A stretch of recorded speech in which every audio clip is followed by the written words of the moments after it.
Hey there everyone, Shane back again with you. So I always want to record this and think it's Monday because I usually record it on Monday or a day before it actually gets sent out to you. By the time you see this, it'll be Tuesday, so I'm kind of doing some time traveling here like all you people cheating in Animal Crossing are. But I always want to say Motivational Monday. You know, it's something I did on the blog post, it's something I did when I was on the radio station, all kinds of different stuff there. More than anything though, it's just kind of a way to help you guys out. At the same time, I like doing kind of a story time during Tuesday because it's a fun time for me to kind of express something, get you guys to smile a little bit, keep on moving ahead, our relationship between me as a content creator and you as a viewer. And hopefully, you know, whatever else you like to do as well. And if you ever have anything you want to share with me, make sure you comment, leave it below before we get into this too much. Make sure to like, subscribe, all that good stuff as well. And follow me on Twitch too, because that's where usually I'm at most of the time during the day. On the weekdays, we usually only take off like Saturday more than anything else. Let's kind of get into it. So I woke up this morning and I got an email from Daily Stoic. There's someone I've subscribed to for a while now, and every morning they send you an email during the weekday, and it kind of gives you some motivation or some talk that's in their teachings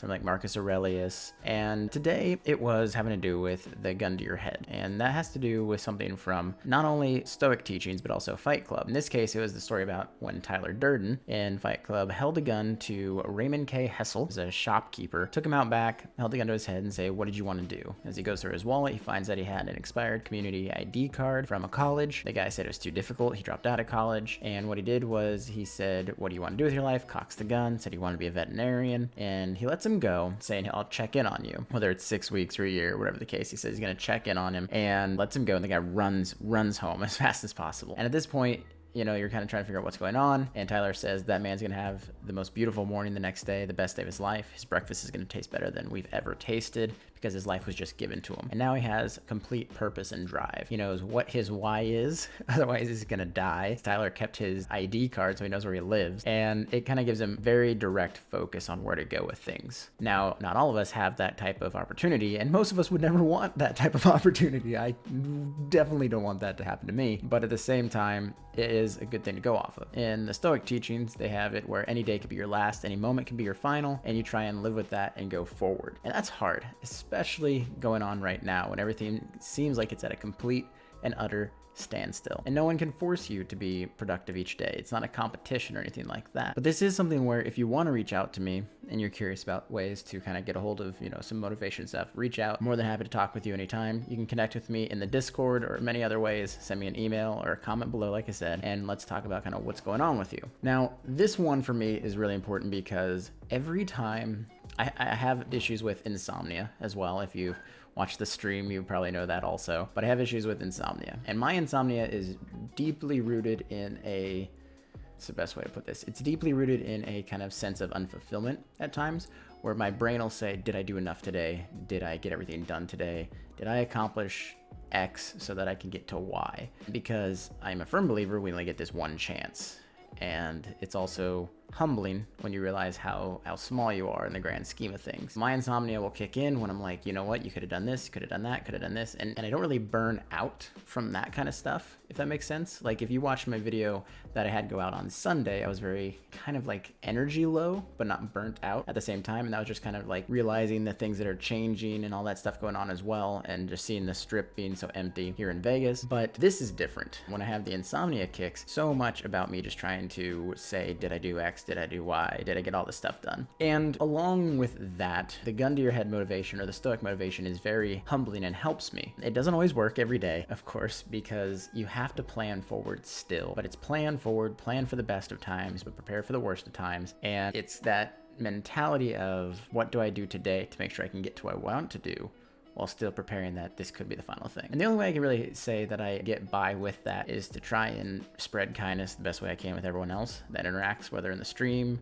or on social media or in person from 6 feet away right now, and, you know, have a good time with that. But it is big, especially when all this stuff finishes up and you're getting out of the funk of being inside for so long and all that change, to try and figure out what you need to do with yourself now. And drive and focus and the grind and all these other things that come out are so hard to pinpoint when you're under a cloud of depression, and I understand that completely. Again, all I can really preach over and over again for depression is community. Community helps. Talk to people. everyone you can. Talk to people any chance you get to try and spread it, but also be aware who are in your small circle, because I am a strong, firm believer that you are a makeup of the 5 people you spend your most time with. So if everyone around you is down and you can take a moment to realize that, it's okay to branch out and try and see new people, to see new friends, to try and grow your circle and replace negativity with some positivity in your life just a little bit. And that's kind of a motivational side of things with this one, but I also want to talk about a story time. And the story time, and as you can see here, there's a book and I got books over there and all this other stuff. So I kind of touched back on to Fight Club was one I picked up there because of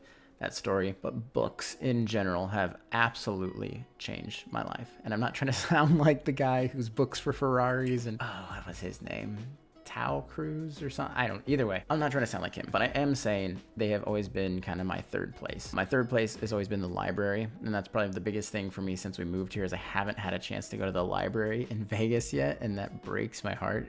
It's so frustrating to not be able to go out and just go to these big places because I've heard good things about it and I just haven't been able to see it. But the Kearney Library, when I was living there, was great. I always sat back near the fireplace kind of area in a particular chair, and I would read half a book there, just spending the day when I could get away. At the same time, when I first moved to Kansas, I would go to the Oberlin Library every chance I got. I almost had a competition with the librarian at one point where she thought I was faking reading the books because I would take a book home, read it overnight, not sleeping because, again, insomnia kicks in, and bring it back the next day. And she's like, are you even reading these? So she started asking me about these books, and she'd ask me to read books she liked, and I'd bring it in and I'd tell her what it was about. I really hope she's doing well. I don't know what happened to her, but she's a really nice librarian. And it goes again with when I was in Sacramento. When we were in Sacramento and I was going to high school, freshman year of high school, there was a library on my way to the school I went to, Hiram Johnson West, and I would go spend time there all the time. It was close enough where my parents allowed me to go to it, but not too far to where they'd think I was dead, because yay for living in a city. And I spent a lot of time there getting books and really kind of expanding my mind. At that time, I was just trying to figure out who I was,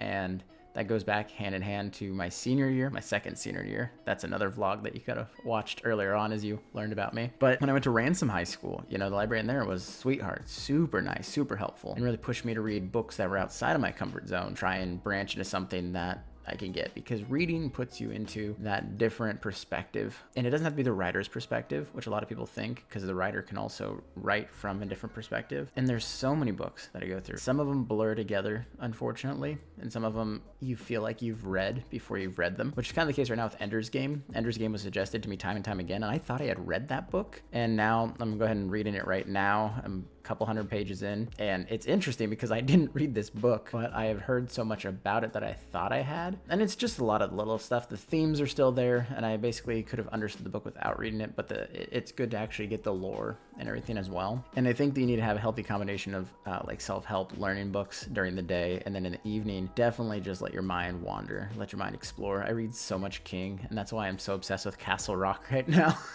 We watched season 1 last November, and we just started season 2 last week.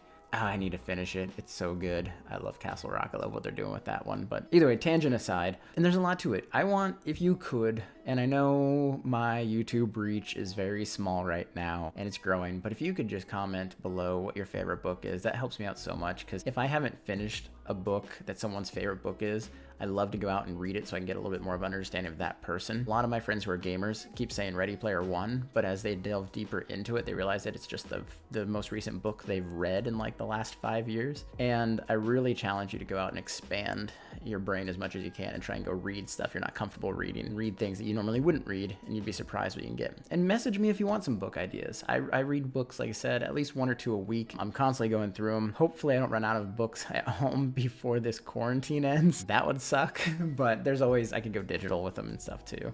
I don't like using the Kindle as much, like the tangibility of a book in my hands, but it can work as well. So as I kind of wind down there, I want to let you know that this Friday, I'll have more of a tutorial type video again. I've been trying to help out the streamer community and the content creator community as much as I can. So I'm gonna have a bit of a video on that instead. Maybe like once a week we'll have something like that. But I really enjoy these ones where there's vlogs and I get to talk to you directly about it. That one will be about bitrate, and it shouldn't be too complicated, but it's something that a lot of people just aren't understanding, and I'm kind of getting put together myself, where it seems like, especially a lot of teachers right now I'm running into in like the Discords and stuff, and just isn't a good Google answer to it for the most part. So I'm going to put something together to put a little bit more in layman's terms so we can understand it for us simpletons because that's what I consider myself when it comes to this stuff. I'm just good at chatting with people. I'm not good at much else, but that's what I try and do. Anyways, that's it for this time. It's a Tuesday for you. It was a Monday for me. Yay for time travel. Stop skipping forward in your Animal Crossing games, people. You're gonna mess up your systems. It's cheating. It really is. Or do it. I don't care. You play games how you like because, of course, as the Discord says, it's all just for the sake of gaming. We want you to play games and be happy. Once again, like, you can comment, ring that bell. Follow me down here with this. Can I go all the way over here? All this stuff down there. Whatever the case. And yeah, that's what I have for this one. A bit more uplifting than the last one, I think. But more than anything, just have a good day.